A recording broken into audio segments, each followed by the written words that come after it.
যারা কুন্দুরি খেতে চান না, আজ রেসিপিটা তাদের জন্য। আমি অবশ্য কুন্দুরি অতটা পছন্দ করি না, যেহেতু ভাজা খেতে ভালো লাগে না, তাই আজ একটা নতুন রেসিপি নিয়ে চলে এলাম। ফার্স্টে কড়াইয়ে তেল দেবেন, তারপর নুন হলুদ দিয়ে কুন্দুরিটাকে ভেজে নেবেন। ভেজে যখন নেবেন তখন দেখবেন যেন ওটা পুরো লাল লাল হয়ে যায়। যতক্ষণ না লাল লাল হচ্ছে ততক্ষণ এটা এরকমই থাকবে, ভাজতে থাকবেন। যেই লাল লাল হয়ে আসবে তখন এটাকে নামাবেন।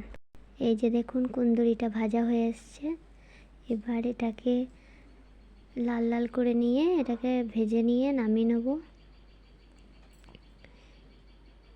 কে কে আমার মতো কুন্দুরি খেতে পছন্দ করেন না একটু কমেন্ট করে জানাবেন। কিন্তু এই রেসিপিটা আশা করি যারা খায় না কুন্দুরি তাদেরও ভালো লাগবে। অন্নপূর্ণা ভাণ্ডার আপনাদের জন্য নিরামিষ খাবার প্রত্যেক দিন রান্না করে দেখাবে। প্রত্যেক দিন একটা করে ভিডিও পেতে আমার চ্যানেলটাকে সাবস্ক্রাইব করে রাখুন, লাইক করুন, কমেন্ট করুন অ্যান্ড শেয়ার করুন। আশা করি আপনাদের আমার প্রত্যেকটি রেসিপি খুবই ভালো লাগবে এবং বাড়িতে এটাকে বানিয়েও দেখতে পারেন। এই যে তেলের ওপর টমেটোটাকে দিয়ে দিলাম, টমেটো আদা বাটা ছিল। এই দেখুন একটু জল ছিল তাতে, তার মধ্যে নুন লঙ্কা হলুদ গুঁড়ো দিয়ে দিয়েছি। এবার এটাকে দিয়ে দেবো। এর সাথে পারলে একটু সবজি মশলা দেবেন, আরও টেস্টটা ভালো লাগে। এটাকে দেওয়ার পর এটাকে একটু নেড়ে নেবেন। এই যে আমি কুন্দুরিটা ভেজে তুলে রেখেছিলাম, এটা এবার তেলের মধ্যে দিয়ে দেব। এটাকে একটু যেই মাখো মাখো হয়ে আসবে তখন এটাকে দিয়ে দেবো। এই যে দিয়ে দিলাম। এবার এটাকে কিছুক্ষণ ধরে রান্না করতে হবে।